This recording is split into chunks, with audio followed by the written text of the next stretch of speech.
Omega 3 fatty ஆசிடும் அதிகமாக இருக்கு இல்லையா.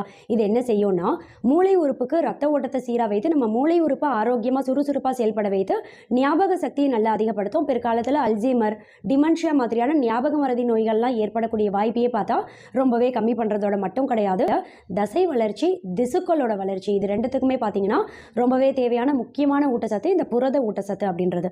இதோட மட்டும் இல்லை, மூளையில் பார்த்தீங்கன்னா லினோலெயிக் ஆசிட் அப்படின்ற முக்கியமான ஒரு வேதிப்பொருள், இது ஆன்டி இன்ஃப்ளமேட்டரியாக செயல்படும். இவ்வளோ நேரம் ஆட்டு மூளை சாப்பிட்றதால என்ன மாதிரியான ஆரோக்கிய நன்மைகள் கிடைக்கும்ன்றதை பற்றி சொன்னேன் இல்லையா. இப்போ இந்த ஆட்டு மூளை யாரெல்லாம் சாப்பிடவே கூடாதுன்னு கேட்டிங்கன்னா, உங்களில் யாருக்காவது ஏற்கனவே கவுட் அப்படின்ற நோய் பாதிப்பு இருக்குது அப்படின்னா இந்த உணவை நீங்கள் தவிர்க்கணும். இதுக்கு காரணம் என்னென்னா, யூரிக் ஆசிட் அளவு அதிகமுள்ள உணவில் இந்த ஆட்டு மூளை அப்படின்றத ஒன்று. இதனால் யூரிக் ஆசிட் பிரச்சனை ப்ராப்ளம் இருக்குது, உங்களுக்கு அதிகமாக இருக்குது, இல்லை கவுட் நோய் பாதிப்பு ரொம்ப தீவிரமாக இருக்குது அப்படின்றவங்களாம் ஆட்டு மூளை சாப்பிட்றத தவிர்க்கணும். அதே மாதிரி cholesterol, total cholesterol, triglyceride, LDL அப்படின்னு சொல்லக்கூடிய லோ டென்சிட்டி லிப்போப்ரோட்டீன் இதெல்லாம் அளவுக்கு அதிகமாக இருக்குது அப்படின்னாலும் நீங்கள் ஆட்டு மூளை சாப்பிட்றத தவிர்க்கணும். மற்றபடி நீங்கள் எல்லாருமே ஆட்டு மூளை மாதத்துக்கு ஒரு தடவை தொடர்ச்சியாக நம்ம அன்றாட உணவில், அசைவ உணவில் சேர்த்துட்டே வரும்போது ஏகப்பட்ட நோய் பாதிப்பு ஏற்படக்கூடிய வாய்ப்பை கம்மி பண்ணி